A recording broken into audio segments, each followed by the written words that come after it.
नमस्कार दोस्तों, मैं अमित शर्मा आपका हरजोत क्लासेस में स्वागत करता हूं। नंबर सिस्टम की ये पार्ट तीसरा होगा। इसमें मैंने दूसरे पार्ट में आपको बेसिक डिविजिबिलिटी रूल्स के बारे में बताया था और आज जो मैं क्वेश्चन लेके आऊँ काफ़ी सिलेक्टेड क्वेश्चन है। ये जो क्वेश्चन है दोस्तों, अरिहंत की जो वस्तुनिष्ठ अंक गणित की जो किताब आती है ऋचा अग्रवाल की, उसी किताब के सॉल्यूशन है ये। और इस वीडियो में बने रहिएगा, गारंटी है मेरी कि इस वीडियो को देखने के बाद आपको 1001% चीज़ें समझ में आएगी, क्योंकि मैं बेसिक को कंसेप्ट को क्लियर कराने की कोशिश करूंगा कि बेसिक क्या है। दोस्तों बात नहीं करते हैं, और प्रश्न दिया है कि निम्न में से कौन सी संख्या अभाज्य है। तो सबसे पहले आपको यह पता होना चाहिए कि अभाज्य क्या होती है। अभाज्य संख्या वो होती है जो खुद से और एक से कट जाए, वह अभाज्य होती है।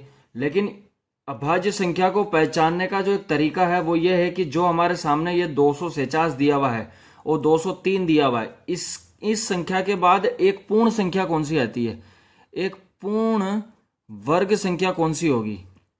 तो देखो, अगर मैं 15 का स्क्वायर देखूं, 15 का वर्ग देखूं तो 225 होता है, और 16 का देखूं तो 256 होता है। 15 का स्क्वायर 225, 16 का स्क्वायर 256। Is it clear? मेरा 249 के बाद 256 ही एक परफेक्ट वर्ग आ रहा है। ये किसका आ रहा है? 16 का आ रहा है। ये किसका आ रहा है? 16 का आ रहा है। तो मैं ये कह सकता हूं कि मुझे जो ये 249 दिया हुआ है ना, तो मुझे 16 तक की जो अभाज्य संख्या है उन संख्याओं से इसमें भाग लगाकर देखना है कि इसमें भाग जा रहा है या नहीं जा रहा है। इतना सा काम करना है। तो सबसे पहली अभाज्य संख्या मेरे पास कौन सी आएगी? 2, जिसके 2 फैक्टर हो। उसके बाद 3 के भी 2 ही गुणनखंड होंगे। उसके बाद 5 के भी 2 ही गुणनखंड होंगे। उसके बाद 7 के भी 2 ही गुणनखंड होंगे, और 16 तक जाना है बस। तो 7 हो गया, और इसके बाद आपका 11 हो गया, फिर 12 नहीं, और फिर 13 हो गया, फिर 14, 15, 16, इनका तो चला ही जाएगा। पर ये तो सारी भाज्य संख्या ही है। 15 के तो 2 से ज्यादा फैक्टर हो सकते हैं। 16 तक ही जाना है, 16 को नहीं लेना है। ठीक है, इन संख्याओं का भाग लगाएंगे। तो इस चीज को कराने से पहले आपको रूल्स ऑफ डिविजिबिलिटी का मतलब पता होना चाहिए। रूल्स ऑफ डिविजिबिलिटी,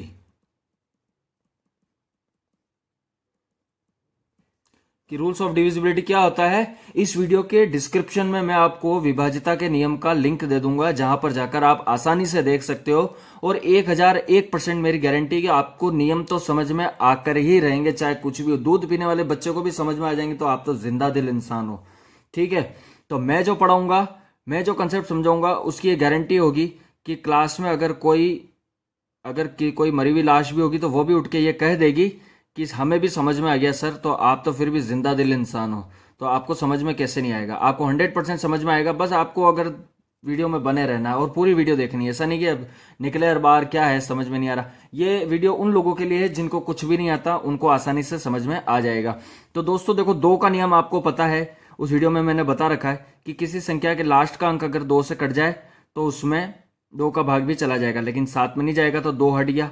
3 का जाएगा क्या? 3 का नहीं जाता है, क्योंकि 3 का नियम क्या कहता है? सारी राशियों का योग 3 से कट जाना चाहिए। तो 7, 7 2 9, 9 और 1 10, 13 हो गए। तो ये 13 कटेगा ही नहीं 3 से, तो 3 से भी नहीं कट रहा। 5 के लिए लास्ट का 0 और 5 होना चाहिए, नहीं कटेगा। 7 का नियम कहता है कि लास्ट वाली संख्या जो है, 7 का नियम मैं आपको यहाँ करके बता देता हूँ कि 7 का नियम कहता है ये 24 है और ये 7 है, तो 7 का 2 गुना कितना हो गया? 14। 14 को इसमें से घटाना है। 14 इसमें से जाएंगे, 24 में से 14 घटाओ। इससे बढ़िया ये है कि 14 में कितने जोड़ेगी? 24 हो जाए। 14 में अगर मैं 6 जोड़ दूं तो कितने हो जाते हैं? 20 हो जाते हैं। और 20 में 4 जोड़ दो तो 24, 6 4 कितने हो गए? 10 हो गए। अब 10 में आपको 7 से भाग लगाना है, तो 7 एकम 7, बच गया 3। तो भाग जा ही नहीं रहा है, मतलब इसमें 7 का भाग भी नहीं जाएगा। उसके बाद 11 का नियम, 11 का नियम यह कहता है कि अल्टरनेटली भाग लगना चाहिए। 11 का नियम कहता है कि अल्टरनेटली कटना चाहिए। कैसे? देखो, ये जैसे 2 4 7 दिया हुआ है, तो इनका अंतर या तो 0 आ जाए या 11 आ जाए, या 11 का मल्टीपल आना चाहिए, 11 के गुणज में आना चाहिए। क्लियर है? लेकिन ये देखो, 7 और 2 कितने हो गए? 9, माइनस कितना आया? 4। 9 में से 4 गए, कितने बचे? 5। तो 5, तो ये संख्या 5 आ रहा है, मतलब 11 से नहीं कटेगा। 0 या 11 आ जाता तो कट जाता। तो यहां पर ये भी पता चल गया मुझे कि 11 से नहीं कटेगा। अब देखना है कि 13 से कट रहा है नहीं कट रहा है। दोस्तों ये वीडियो में देखो, मुझे अगर कराना हो तो मैं फटाफट से काट कुटा के कर दूंगा, लेकिन आपको समझाना है तो समझाने में समय लगता है, इसलिए समय लगेगा। 13 का भाग लगाएंगे तो ये 247 है, इसमें 13 का भाग लगाते हैं। 13 का नियम क्या कहता है? 13 का नियम कहता है कि लास्ट की जो संख्या है उसका 4 गुना करो। तो 7 चौक कितना आया? 28 आया। 7 चौक 28 हो गया। इस 28 को 24 में जोड़ो, तो ये 24 में 28 जोड़े, 8 और 4 12, 2 हासिल लगा 1, 2 2 4 और 1 5, कितना आया? 52। 52 में 13 का भाग जाएगा, 13 को 13, 13 2 26, 13 4 40, 13 चौक 52। जब इसमें चला गया तो इसका भी चला जाएगा। यानी कहने का मतलब 2 3 5 7 11 का तो भाग नहीं गया, लेकिन 13 का भाग चला गया। मतलब ये संख्या क्या है? भाज्य है, यह भाज्य नहीं है। इसी तरह 203 को भी अगर हम चेक करेंगे तो इसमें 2 का भाग नहीं जाएगा, 3 का भाग नहीं जाएगा, 5 का भाग नहीं जाएगा, 11 का नहीं जाएगा, 13 का नहीं जाएगा। आप लगा कर देख लीजिएगा, नहीं जाएगा। 7 का लगा कर देखते हैं। 203 है, 7 का नियम कहता है कि लास्ट वाली संख्या का डबल कर दो। 7 3 का डबल कितना होगा? 3 दूनी 6, और 20 में से 6 को घटाओ, कितना बचा?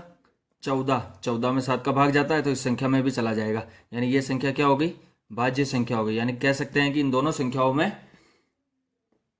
ऐसी कोई संख्या नहीं है जिसमें इसका भाग नहीं जा रहा हो। बाकी की संख्याओं का तो नहीं जा रहा है, लेकिन एक संख्या का भाग जा रहा है। एक में तो 13 का जा रहा था, एक में 7 का जा रहा था। तो आई होप आपको ये चीज समझ में आई होगी। दोस्तों नेक्स्ट जो क्वेश्चन आपके सामने दिया हुआ वो दिया हुआ है, दो संख्याओं का योग 46 है वह अंतर 14 है, तो वह संख्या ज्ञात करें। यह क्वेश्चन 100% में गारंटी देता हूं आपको, ये लिख लो गारंटी, कि इस प्रश्न को कराने के मैं 2 तरीके बताऊंगा। दोनों में से जो आपको अच्छा लगे वो करिएगा और 1001% आपको समझ में आएगा। कैसा आएगा देखना।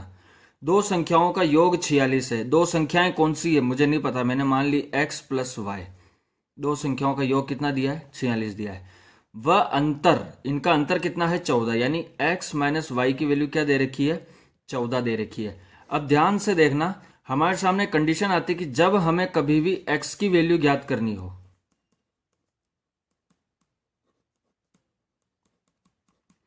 और जब कभी हमें y की वैल्यू ज्ञात करनी हो, तो ध्यान रखिएगा जब भी x की वैल्यू ज्ञात करनी हो तो दोनों संख्याओं को जोड़ के उसका आधा कर दो। ये 46 है और ये 14 है, जोड़ा 6 4 10, 0 हासिल लगा 1 60।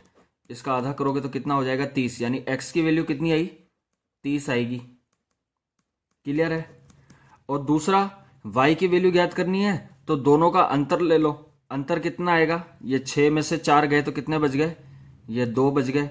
और 4 में से गया तो कितना बच गया? 3 बच गया। इसका आधा किया तो कितना आ गया? 16 आ गया।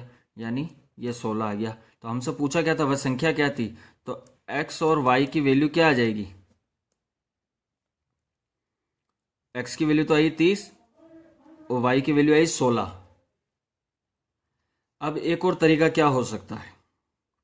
इस तरीके से तो हम लिया है, बहुत शानदार तरीका है मेरे हिसाब से, तो आप यही अपनाइएगा जब भी आपको एक्स वाई नाव धारा में भी आपको ये टॉपिक, ये जो कंसेप्ट है बड़ा काम देगा। जब x की वैल्यू ज्ञात करनी हो दोनों को जोड़ के आधा कर दो, y की वैल्यू ज्ञात करनी हो तो दोनों को घटाकर आधा कर दो, निकल जाएंगे।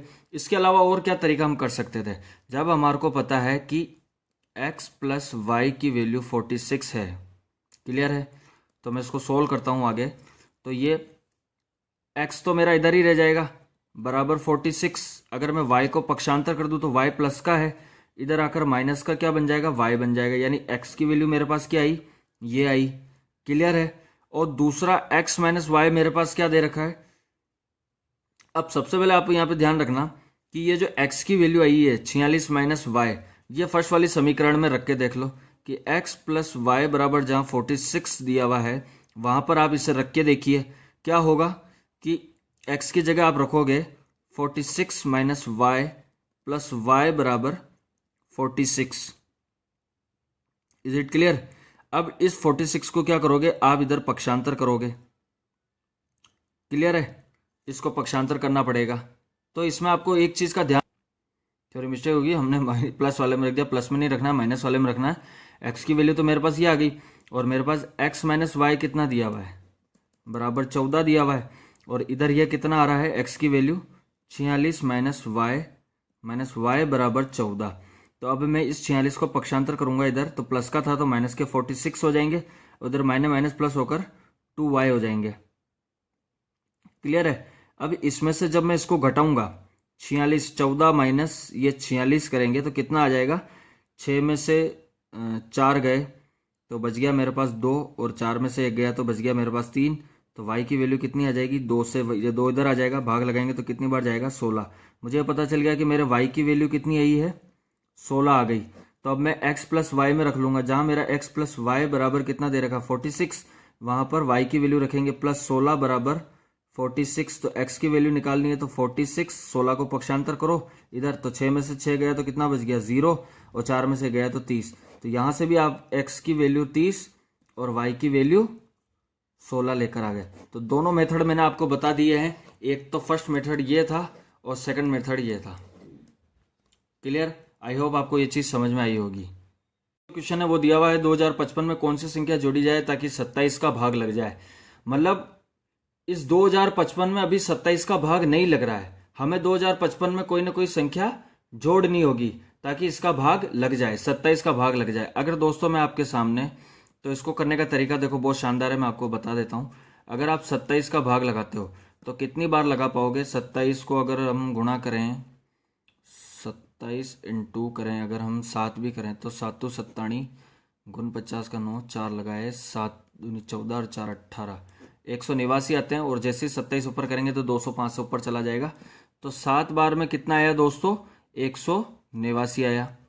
जब हम इसमें से 189 इसमें से घटाएंगे तो कितने बचेंगे, 16 बचेंगे। और फिर बच गया मेरे पास 5। फिर मैं 27 का भाग लगाता हूँ, कितनी बार में जाएगा, 27 इंटू 6 करके देखते हैं, 165 कितनी बार है, 165 कितनी बार आता है, 7 छंग 42 का 2 80 लगा 4, 1 छंग 2 छंग 12, 12 और 4 हो गए 16, 162 आ रहा है दोस्तों 6 बार में, 162। बच कितना गया, 3। अब ध्यान से देखना, ये जो चीज थी ये थी मेरे भाजक, ये जो चीज थी ये था मेरा भागफल, और ये जो चीज है वो है मेरा भाज्य, और ये जो चीज है मेरा है शेषफल। अब ये 3 बच इसलिए रहा है क्योंकि ये 3 इसमें ज्यादा जुड़ा हुआ है, तभी तो बच रहा है। कोई चीज बच कब जाती है, जब वो ज्यादा होती है, यानी ये 3 ज्यादा था तभी बचा है। यानी ये क्वेश्चन 2 तरीके से हो सकता है। अगर आपसे यहां पूछ ले कि 2055 वह कौन सी संख्या है जिसमें 27 का पूर्णतः भाग चला जाए, तो अगर मैं 2055 में से, अगर मैं, देखो कंडीशन क्या क्या हो सकती है वो ध्यान रखना, अगर मैं 2055 में से अगर 3 घटा दूं तो 2052 एक ऐसी संख्या है जिसमें 27 का पूरा पूरा भाग चला जाएगा। लेकिन हमारे को बोला है कि 27 का भाग लग जाए, तो 27 का भाग लग जाए तो और हम क्या कर सकते हैं, ये ऑप्शन पर डिपेंड करेगा कि आपको ऑप्शन 2052 दिया है या क्या दिया हुआ है, या आपको कुछ और चीजें दे रखी है। तो या तो अगर ये 3 बच रहा है, अगर मान लो इस 3 में मैं कितना और जोड़ दूं ताकि पूरा पूरा भाग लग जाए, 27 में भाग लगा रहा हूं यहां पर, और कोई संख्या भी नहीं है मेरे पास और ना मैं यहां पे कुछ लिख सकता हूं, तो 3 में तो 27 का भाग जाएगा नहीं, जबरदस्ती भाग नहीं दे सकते। जबरदस्ती भाग देने वाली वीडियो भी मैं लेके आऊंगा जिसमें आपको बताऊंगा कि जबरदस्ती भाग कैसे दिया जाता है। 27 का भाग लगेगा नहीं, क्योंकि एक बार भी अगर मैं पढ़ूं तो कम से कम 27 होने चाहिए। तो यहां पर कितने हैं, 3 है, तो अब मुझे 27 करने के लिए कितने चाहिए होंगे, 24 और चाहिए होंगे। तो दोस्तों 24 ही वह एक ऐसी संख्या होगी, 24 ही वह एक ऐसी संख्या और होगी जो इस 2055 में अगर हम जोड़ दें, 2055 में अगर 24 जोड़ दें तो 27 का भाग चला जाएगा, और अगर 3 घटा दें तो 2052 में भाग चला जाएगा। तो अगर मैं आपके सामने वो संख्या लिखूं कि 2055 प्लस 24 वो कौन सी संख्या होगी, तो 5 4 9 5 2 7 2, तो ये 2079 एक ऐसी संख्या है जिसमें 27 का पूरा पूरा भाग जाएगा, और एक 2052 ऐसी संख्या है जिसमें 27 का पूरा पूरा भाग जाएगा। तो आई होप आपको ये चीज समझ में आई होगी। नेक्स्ट जो क्वेश्चन दिया हुआ वो दिया है 5 अंकों की वह बड़ी से बड़ी संख्या बताए जो 91 से पूर्णतः विभाजित हो जाए। तो 5 अंक की सबसे बड़ी संख्या जो होती है यही होती है, और मुझे 91 का भाग लगाना है, तो मैं लगा के देख लूंगा कि इसमें वह संख्या कौन सी है। तो दोस्तों आइए हम भाग लगाते हैं। 91 का भाग लगूंगा, एक बार जाएगा, ये 91 आ जाएगा, बचे मेरे पास कितने 8, फिर उतारे 9, फिर कितनी बार जाएगा दोस्तों, फिर तो भाग जाएगा ही नहीं, तो मुझे एक और 9 उतारने के लिए यहाँ पर 0 उतारना पड़ेगा। क्लियर है? अब मैं इसमें भाग लगाऊंगा तो मेरा कितनी बार में चला जाएगा, 9 बार में चला जाएगा, कितना आएगा दोस्तों मेरे पास 819 आएगा। फिर जब मैं इसमें से इसको घटाऊंगा तो 9 में से 1 गया, 8 बचा, इधर कुछ नहीं बचा, 0। तो दोस्तों अब मुझे एक 9 और उतारना पड़ेगा, एक 9 उतारना पड़ेगा ना, एक 9 बचा हुआ है तो उतार लेते हैं। तो अब 91 में भाग लगाएंगे तो कितनी बार जाएगा, तो दोस्तों इसमें वापस भाग लगाते तो ये इतनी बार 8 बार में कितना आ जाएगा 91 इंटू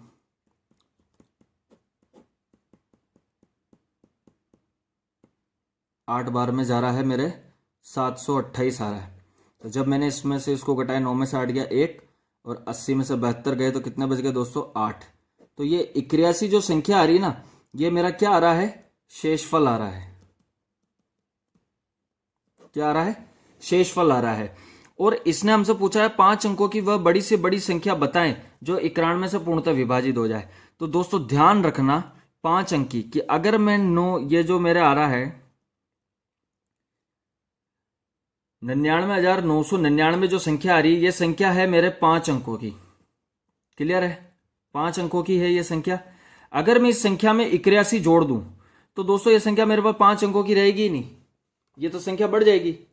अभी मैं आपके सामने अगर मैं इस संख्या को जोड़ के बता दूं, ये संख्या मैंने लिखी हुई है और इस संख्या में ये कितनी हो गई 1 2 3 4 6 हो गई क्या, 81 अगर मैं इसमें जोड़ दूं, इसका मतलब यही है ना कि ये 81 इसमें ज्यादा जुड़े हुए हैं, ये 81 इसमें ज्यादा जुड़े हुए हैं, तभी इसमें भाग नहीं लग रहा है। तो हमें क्या करना होगा, इस 81 को इसमें से घटाना होगा। तो जब मैं 81 को इसमें से घटाऊंगा तो 9 में से 1 गया 8, 9 में से 8 गया तो 1 और 9 9 9, तो 99,918 वह एक ऐसी संख्या होगी जिसमें इसका पूरा पूरा भाग चला जाएगा। और वो क्या संख्या हो सकती है, ये 81 हो रहा है, इसमें भाग जाएगा ही नहीं। तो इस 81 में कितना जोड़ूंगी, 91 का भाग चला जाए, तो मैं 10 और जोड़ दूंगा, 10 और जोड़ दूंगा तो वह संख्या चली जाएगी। तो आराम से भाग तो चला जाएगा, लेकिन वह संख्या 10 जोड़ने पर वह संख्या इतने की नहीं रहेगी, वह संख्या 5 अंक से 6 अंक की हो जाएगी। इसलिए हम 10 नहीं जोड़ सकते, 81 को उसमें से घटाएंगे तभी पूर्णतः भाग लगेगा। नेक्स्ट जो प्रश्न आपके सामने दिया हुआ है वो दिया हुआ है कि विभाजक भागफल का 3 गुना है। कि मेरा जो ये विभाजक है ये क्या है, भागफल का 3 गुना है।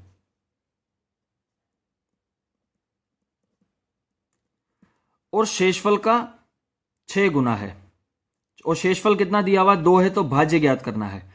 तो ये मेरा विभाजक अच्छा वाला विभाजक है, ये क्या है 6 गुना है शेषफल का।